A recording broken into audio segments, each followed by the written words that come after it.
ਗੱਲ ਕਰਦੇ ਹੈਗੇ ਆ ਕਾਂਗਰਸ ਪਾਰਟੀ ਦੀ ਵੀ ਹੁਣ 2024 ਦੇ ਵਿੱਚ ਵੋਟਾਂ ਆਉਣੀਆਂ। ਕਿਹਾ ਜਾਂਦਾ ਕਿ ਕਾਂਗਰਸ ਤੇ ਆਮ ਆਦਮੀ ਪਾਰਟੀ ਦਾ ਗੱਠਜੋੜ ਹੋਵੇਗਾ, ਪਰ ਹੋਵੇਗਾ ਕਿੱਥੇ?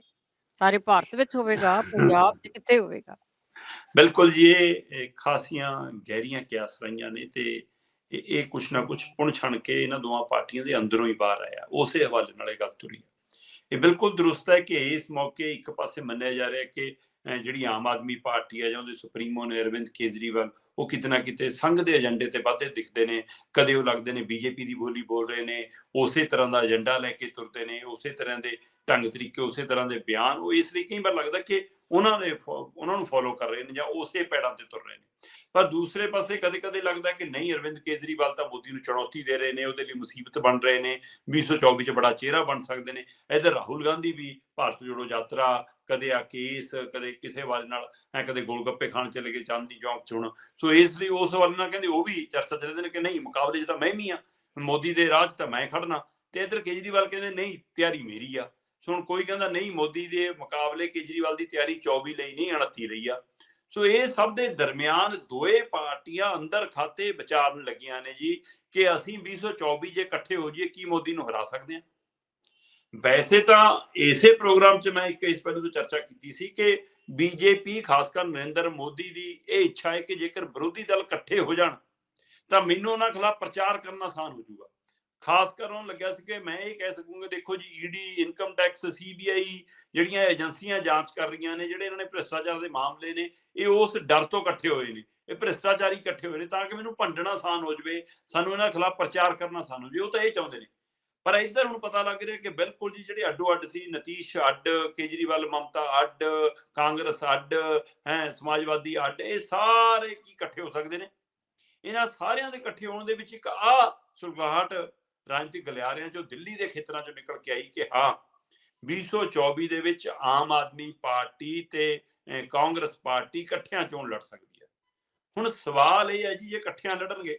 ਕਿਉਂਕਿ ਜਦੋਂ 2014 ਦੀਆਂ ਚੋਣਾਂ ਸੀਗੀਆਂ ਤਦ ਆਮ ਆਦਮੀ ਪਾਰਟੀ ਲਗਭਗ ਦੇਸ਼ 'ਚ ਖੁੱਲ ਕੇ ਲੜੀ।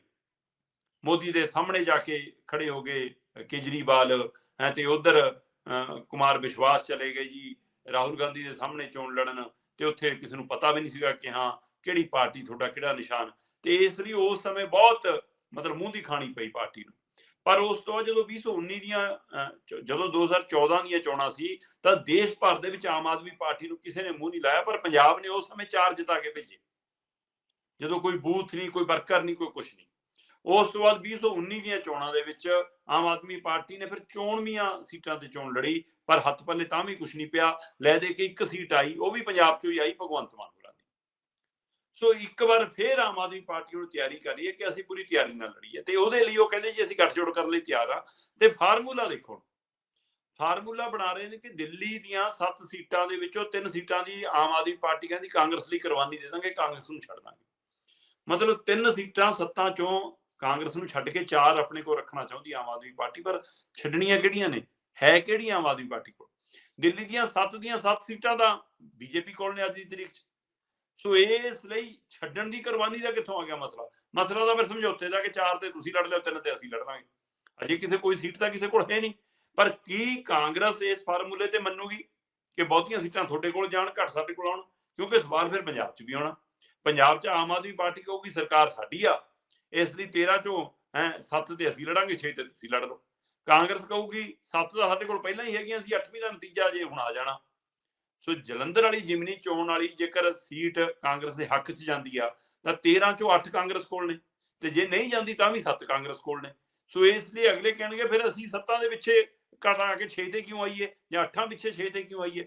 ਸੋ ਇਸ ਲਈ ਇਸੇ ਤਰ੍ਹਾਂ ਹਰਿਆਣਾ, ਰਾਜਸਥਾਨ, ਵੱਖ-ਵੱਖ ਸੂਬਿਆਂ 'ਚ ਕੀ ਕਾਂਗਰਸ ਇਸ ਫਾਰਮੂਲੇ ਤੇ ਆਊਗੀ? ਜਿਹੜੀ ਕਾਂਗਰਸ ਨੂੰ ਕਦੇ ਤਾਂ ਲੱਗਦਾ ਹੈ ਕਿ ਗੁਜਰਾਤ 'ਚ ਅਸੀਂ ਆਮ ਆਦਮੀ ਪਾਰਟੀ ਕਰਕੇ ਹਾਰੇ, ਰਾਜਸਥਾਨ, ਕਰਨਾਟਕਾ 'ਚ ਸਾਡੇ ਲਈ ਮੁਸੀਬਤ ਬਣ ਸਕਦੀ ਹੈ ਆਮ ਆਦਮੀ ਪਾਰਟੀ, ਦਿੱਲੀ 'ਚ ਅਸੀਂ ਸੱਤਾ 'ਚ ਬਾਹਰ ਆਮ ਆਦਮੀ ਪਾਰਟੀ ਕਰਕੇ ਹੋਏ, ਤੇ ਉਸੇ ਆਮ ਆਦਮੀ ਪਾਰਟੀ ਵਾਲੇ ਕਹਿੰਦੇ ਸੀ ਅਸੀਂ ਕਾਂਗਰਸ ਨਾਲ ਹੁਣ ਕਦੇ ਸਮਝੌਤਾ ਨਹੀਂ ਕਰਨਾ, ਗਲਤੀ ਨਹੀਂ ਕਰਨੀ।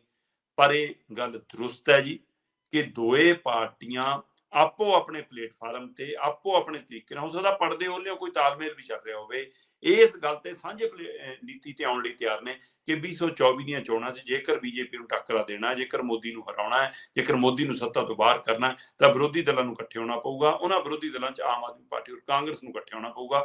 ਪਰ ਉਹ ਕਿਹੜੇ ਫਾਰਮੂਲੇ ਤੇ, ਕੀ ਹਾਈਕਮਾਂਡ ਦੇ ਹੁਕਮਾਂ ਤੇ ਸਾਰੇ ਇਕੱਠੇ ਹੋ ਜਾਣਗੇ ਜਾਂ ਸੂਬਿਆਂ ਦੀ ਸੁਣੀ ਜਾਊਗੀ, ਦੇਖਣ ਵਾਲੀ ਗੱਲ ਹੋਊਗੀ।